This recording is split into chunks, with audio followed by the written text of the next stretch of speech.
Según Génesis 47, 12, 27, durante la sequía en Egipto, José almacenó y preservó el alimento. Para subsistir, la gente tuvo que venderlo todo y, al fin, incluso a sí mismos. Ese es el precio de vencer. Así es en este tiempo del fin, donde conseguir el alimento para entrar al reino y conquistar nuestra tierra, que es Cristo, formado en nosotros, nos costará renunciar a todo, incluso a nuestra propia vida. Pero a cambio de nuestro todo, tendremos su todo y reinaremos con él. Con ustedes, José.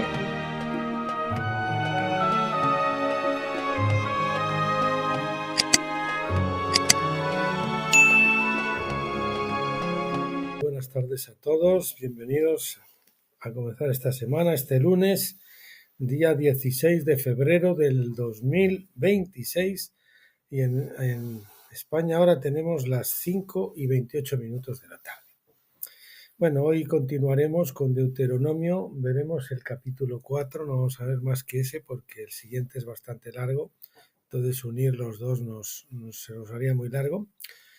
Y bueno, primero, como siempre, les voy a anunciar lo que veremos entonces el miércoles 2 mediante.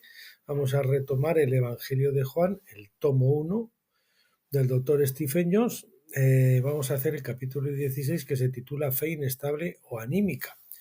Vamos a ver que hay una fe anímica o inestable, que eso es lo que quiere decir anímica, que no es una fe probada, como se suele decir, por fuego, que es la fe de tabernáculos. Es un capítulo, vamos para atrás como los cangrejos, porque es un capítulo que a mí pues se me fue ahí un poquito de la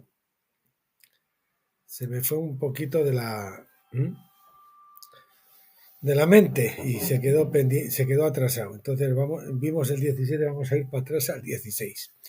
Bueno, pues dicho esto, entonces regresemos aquí a Deuteronomio, capítulo 4, que habla sobre la lepra y la mortalidad. Es un capítulo del libro de Deuteronomio, segunda ley, discurso séptimo, relativo al matrimonio y relaciones vecinales. Bien, capítulo 4. Moisés dice en Deuteronomio 24, versículos 8 y 9. En cuanto a la plaga de lepra, ten cuidado de observar diligentemente y hacer según todo lo que os enseñen los sacerdotes levitas. Perdón, esto se me había olvidado achicarlo.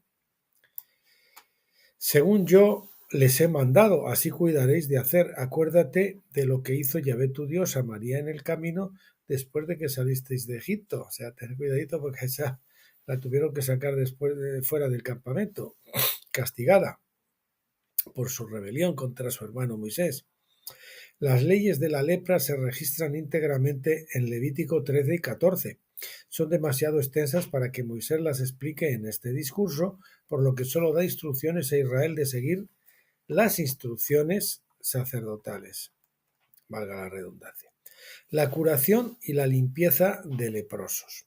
La lepra es un tipo bíblico de la mortalidad. La mortalidad es una muerte lenta. Desde que nacimos empezamos a morir.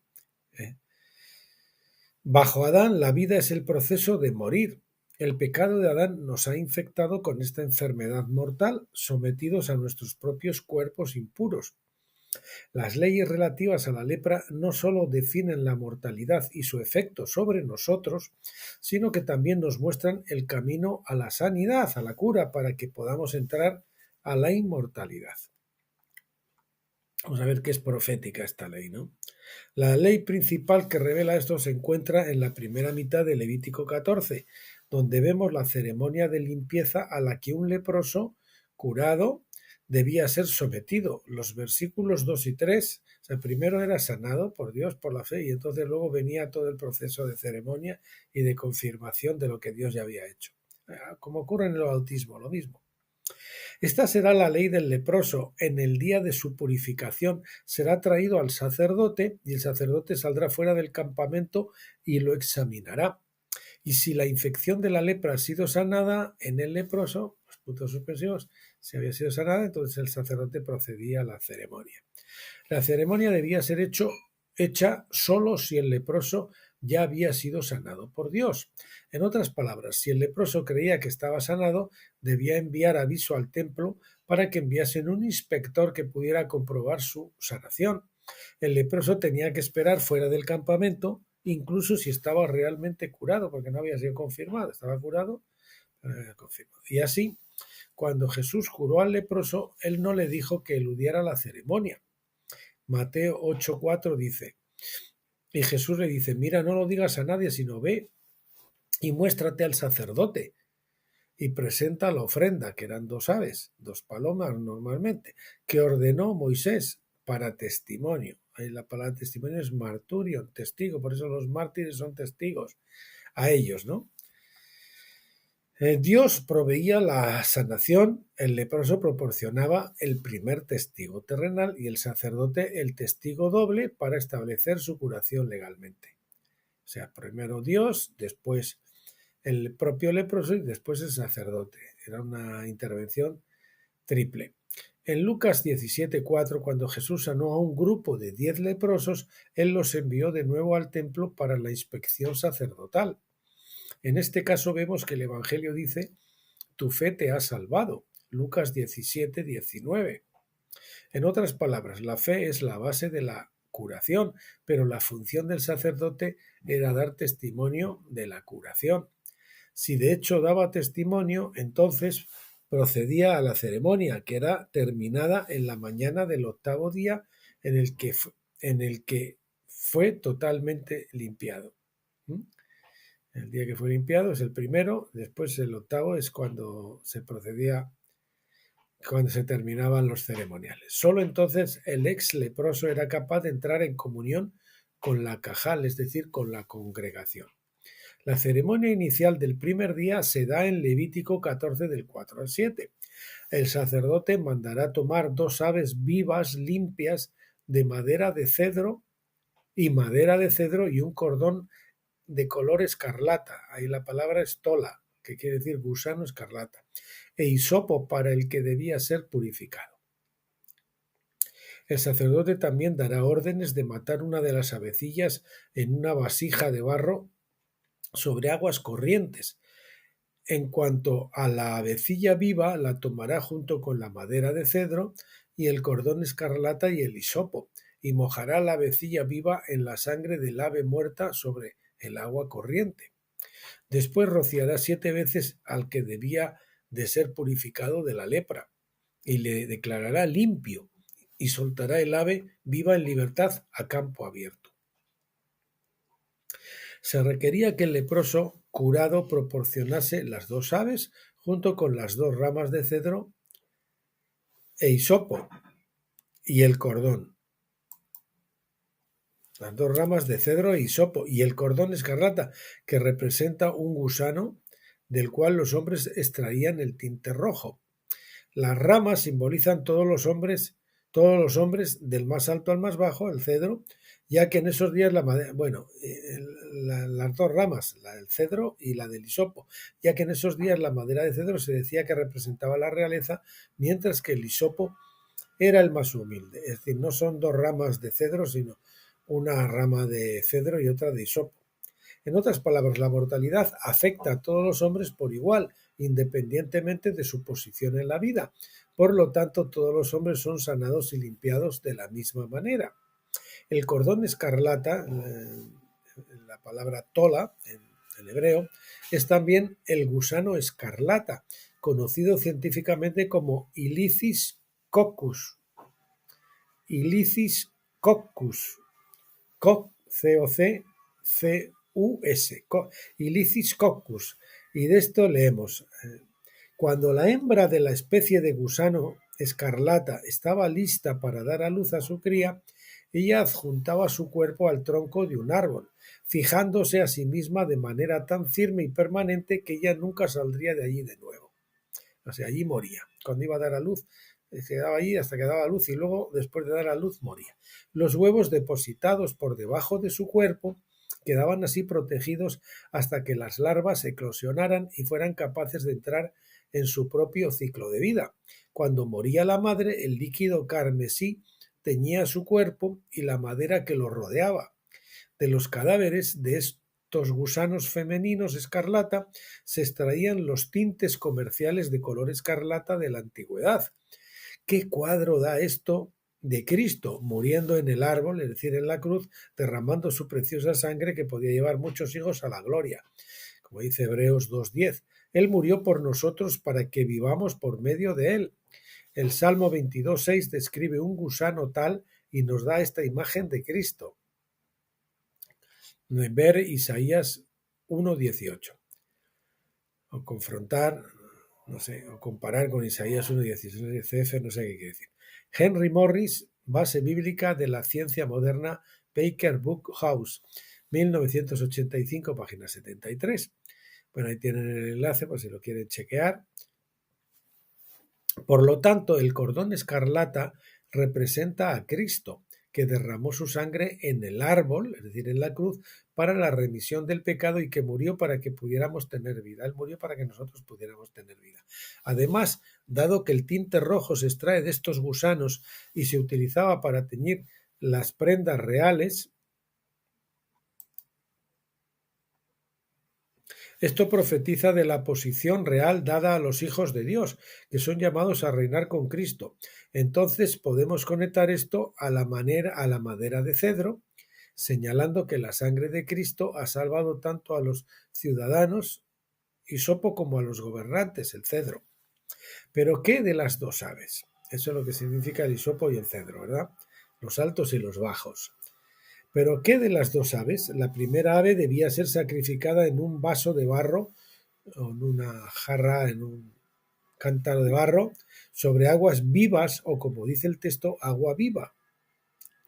La segunda debía ser liberada viva a campo abierto.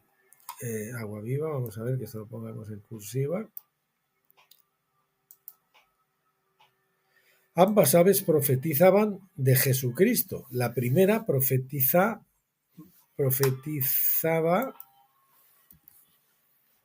de su primera venida, porque sabemos que Él vino la primera vez para morir o a morir. Era dedicada a esa muerte de Juan el Bautista, quien ceremonialmente lo mató por medio del bautismo sobre aguas vivas. Es decir, digamos que cuando se bautizó, que además era la expiación, es cuando Él fue matado a efectos legales sobre aguas vivas en el bautismo de Jesús. Entonces fueron abiertos los cielos y el Espíritu de Dios descendió como la paloma, que es la segunda ave viva, que representa la segunda ave viva. El tema de la muerte y la vida corre a través de toda la ceremonia. El ave muerta sobre el agua viva. Las dos aves mismas representaban la muerte y la vida. Del mismo modo, en nuestras propias vidas cristianas hemos de morir todos los días mientras que todavía somos levantados a la novedad de vida, todo lo cual se representa en la ceremonia del bautismo. Romanos 6:4 dice, por lo tanto, hemos sido sepultados con Él por medio del bautismo para muerte, a fin de que como Cristo resucitó de los muertos por la gloria del Padre, así también nosotros andemos en novedad de vida. El viejo hombre adánico debe morir para que el nuevo hombre se levante en su lugar. Y sin eso ocurre, ya saben, cuando cruzamos el Jordán. Ahí es cuando morimos a la carne, entonces recibimos la vida de resurrección, se levanta el nuevo hombre. Y sin embargo, el bautismo es visto en Levítico 14 como un testimonio sacerdotal terrenal de la curación o sanación que ya ha tenido lugar a través de que ya había tenido lugar a través de la fe. En esto vemos el papel del bautismo, no como la causa de nuestra justificación, sino como su testigo terrenal o testimonio delante de los ángeles, delante de otras personas, delante de Dios, obviamente. El sacerdote no fue llamado para bautizar al leproso con el fin de sanarlo de su enfermedad, sino para confirmar su sanidad, ¿verdad? De hecho, al sacerdote no se le permitía comenzar la ceremonia a menos que el leproso ya hubiera sido sanado. Bautizar al leproso sanado. Ahora vamos a hablar sobre el tema del bautismo e incluso que es muy ilustrativo de cómo se hacía el bautismo en la antigüedad y cómo debería ser ahora, que en realidad no se hace digamos, de una forma muy bíblica. La más bíblica precisamente es por rociamiento, o por rociamiento o por verter agua, ¿no? Una de las dos. Esto nos lleva al siguiente elemento de la ceremonia en Levítico 14:7. Un segundito, por favor. Bien. Esto nos lleva al siguiente elemento de la ceremonia en Levítico 14:7, que dice, luego rociará 7 veces, fíjese que dice, rociará 7 veces al que ha de ser purificado de la lepra y le dará por limpio. Esto es lo que hace, esto es lo que Hebreos 9:10 llama diversos lavamientos o más literalmente bautismos. La palabra es baptismos en griego. Los diversos tipos de bautismos fueron instituidos por Moisés, no por Juan el Bautista. Como sacerdote, Juan se limitó a seguir la ley que había sido prescrita por Moisés. Su distinción fue principalmente en el hecho de que él bautizó en el Jordán en lugar de en la fuente del templo, en el lavacro, que se aplicaba a todos los hombres como un bautismo de arrepentimiento. No es nuestro propósito aquí discutir cualquier modo particular de bautismo, o sea, el bautismo por inmersión, por ejemplo, que es lo que típicamente se practica en las iglesias evangélicas, ya que estamos contentos sabiendo que fuimos curados o sanados por la fe antes de ser limpiados. Eso es lo más importante, ¿no?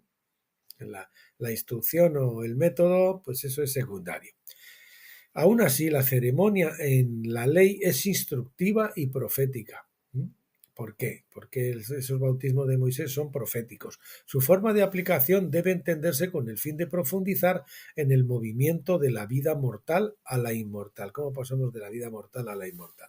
La ley de Levítico 14:7 prescribía que el ex leproso debía ser rociado 7 veces con agua.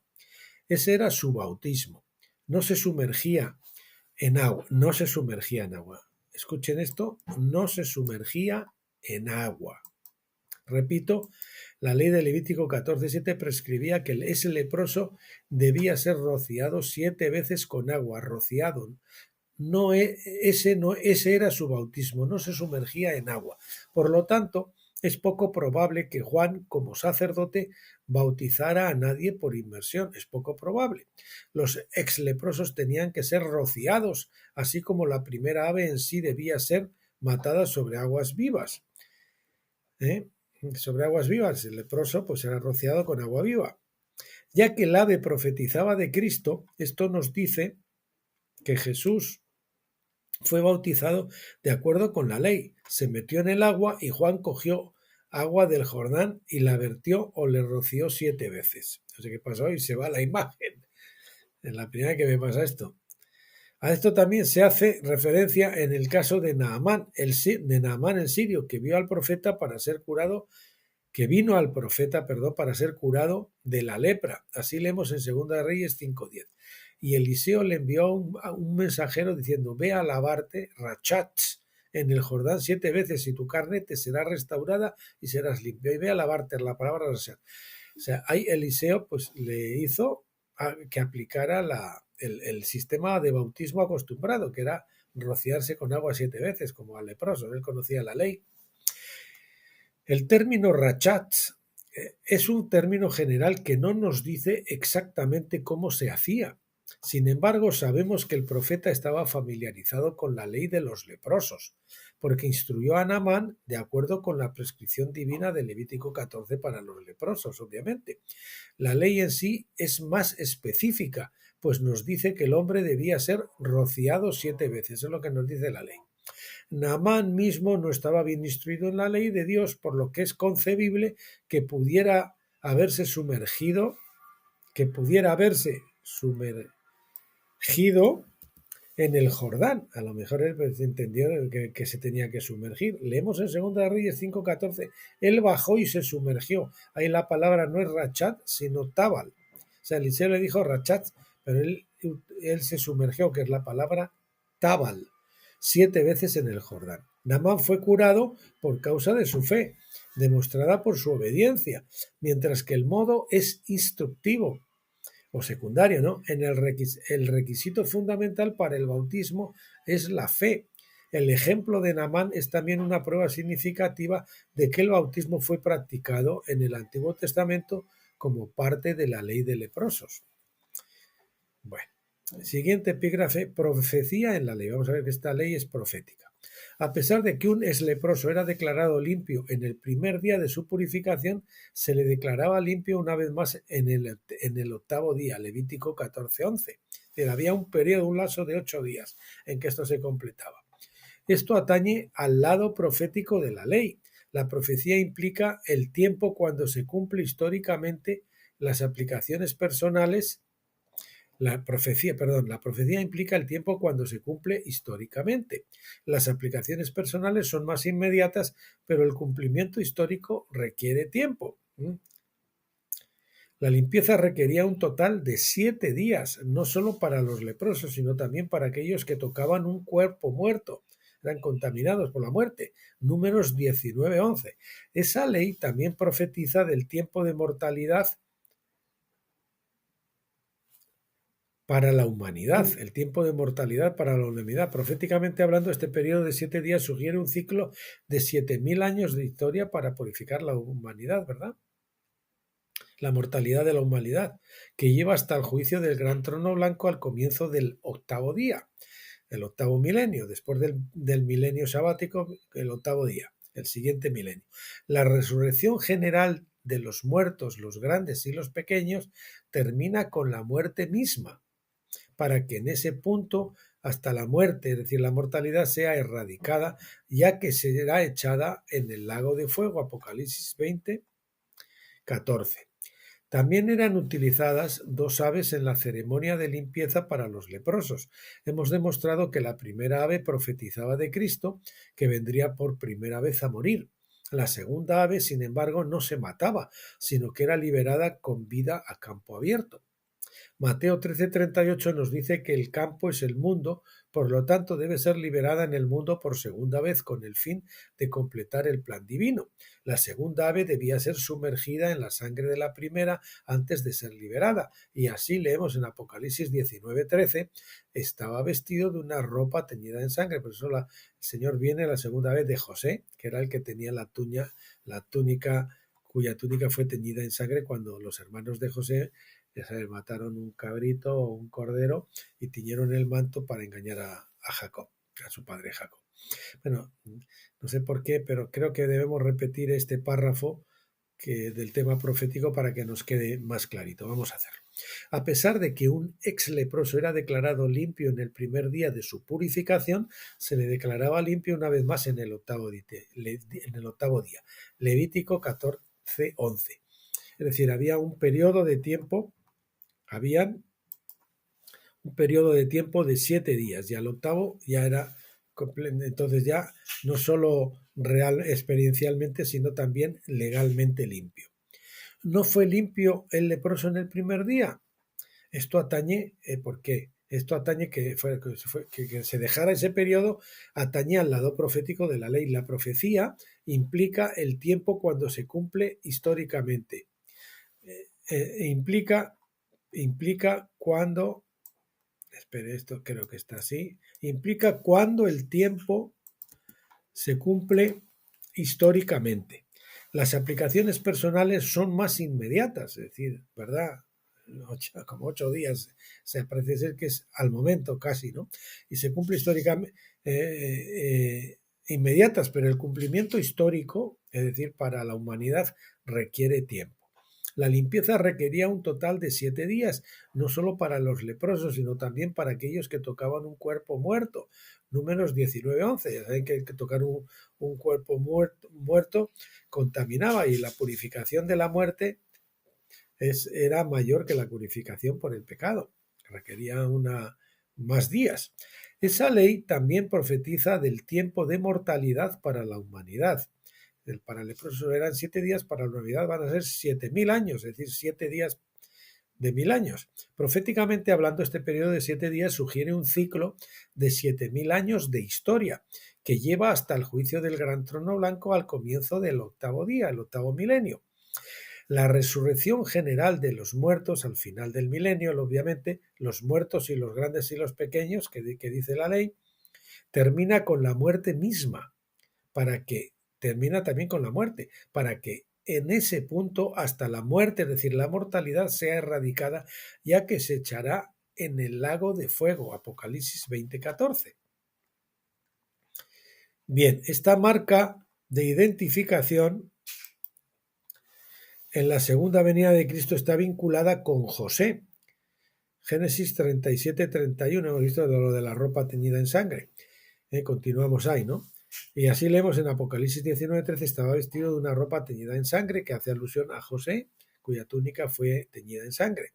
Esta marca de identificación en la segunda venida de Cristo está vinculada con José. La primera estaba vinculada con Judá, que vino de Judá, el león de la tribu de Judá, pero la segunda viene como José. Génesis 37:31. Y también son dos obras diferentes. La obra de expiación del pecado en la primera venida, es decir, de tapar el pecado, de cubrir el pecado, pero la segunda obra es una obra de alejar el pecado, de quitar el pecado. Lo mismo que la paloma era soltada a campo abierto, es decir, se quedaba en libertad, o el chivo, que era también llevado para Azazel, llevado al desierto. Pues así, en la segunda obra de Cristo, aleja el pecado definitivamente, quita el pecado. Su vínculo con José habla de la segunda obra de Cristo, que como les dije es la obra de quitar el pecado, ya no de tapar o cubrir, sino de quitar, que es asegurar la primogenitura de José. Su vínculo con la segunda ave es para representar la vida inmortal que ha sido asegurada por la muerte de la primera ave. En otras palabras, el derecho de nacimiento, la primogenitura que estamos heredando, es la inmortalidad. Y todas las demás bendiciones se derivan de esta sola fuente, la vida de Dios manifestada en nosotros. Esta es la razón por la que Moisés dijo a Israel que tuvieran cuidado de observar las leyes de los leprosos relativas a la limpieza. Esas leyes revelan el camino a la inmortalidad que está profetizado en la ley, el camino a la inmortalidad de toda la humanidad. Tenían que pasar 7 días, tenía que venir una primera obra de Cristo, después tenía que venir al final de los 7.000 años, después tenía que venir la segunda obra de Cristo. Lo que demuestra que se necesitan dos obras de Cristo en nosotros, la muerte y la vida, para limpiar completamente los que han sido sanados de la mortalidad por su fe en Cristo. Es decir, la primera obra, donde se dice que todo fue consumado, pero fue consumado todo lo relativo a esa primera obra, que era la expiación o cubrir el pecado. Pero lo relativo a la segunda obra es lo que se va a cumplir ahora con la fiesta de tabernáculos, la segunda venida y demás, donde el pecado ya será quitado o erradicado definitivamente de la humanidad. A nivel histórico, tienen que ocurrir dos venidas de Cristo para limpiar la tierra. La primera ya ha ocurrido, pero falta todavía la segunda venida y la obra que acompaña esa segunda venida. En el gran trono blanco, al comienzo del 8º día, se doblará toda rodilla y toda lengua confesará a Cristo como su Señor, para gloria de Dios Padre. Filipenses 2, del 10 al 11. Ahí toda la humanidad se quedará limpiada porque confesan todos, los que no lo habían confesado en vida, ya lo confiesan ahí. El que confesare con su boca que Jesús es el Señor. Y nadie puede decir a Jesús Señor sino por el Espíritu Santo. Por lo tanto, ahí al doblar todo el mundo la rodilla, toda la humanidad es salva en aquel instante. Pero tiene que pasar al lago de fuego a cumplir, a completar el bautismo de fuego completo. Sí, que en este caso, como ellos no aceptaron la sangre de Cristo, pues será un periodo muy largo, pero al final también todos quedarán perfectamente cabales al nivel de la filiación completa. Bien, pues aquí lo dejamos. Capítulo 5 será el que abordemos la próxima vez que toquemos Deuteronomio, que será la ley de las prendas. Muy interesante también ese capítulo. Estén atentos y no se lo pierdan. Bueno, mis queridos amigos y hermanos, un vídeo un poquito más corto para no alargarlo demasiado con el siguiente capítulo, que es muy largo, o bueno, un poco más largo incluso que este. Y nada, pues solo me queda bendecirlos a todos en nombre del Señor Jesucristo y pedirle al Padre que ilumine y que siga iluminando nuestras mentes con esa luz maravillosa sobre la ley, ¿verdad? El Deuteronomio, segunda ley, que con esta luz, que bajo la lámpara de la luz de la Shekinah, pues se ven cosas que son preciosas y que no se ven si nos hemos cruzado el velo que separa el lugar santo de Pentecostés del lugar santísimo de tabernáculos. Y también pedirle al Señor que nos dé perseverancia para no cansarnos. No dormimos estudiando las leyes, que hay muchos que se han cansado. Los vídeos ahora se ven mucho menos que antes, pero bueno, siempre hay un grupo pequeño que persevera. Si usted quiere llegar a ser vencedor, pues no se puede dormir, ¿eh? Tiene que ir a por todas. Bueno, Padre, pues bendecimos y pedimos eso para todos nosotros. ¿Qué me queda? Pues me queda solamente emplazarles entonces para el miércoles, donde retomaremos el Evangelio de Juan, ese capítulo que se nos quedó ahí atrasado, el capítulo 16. Y hasta entonces, como siempre, pásenlo bien.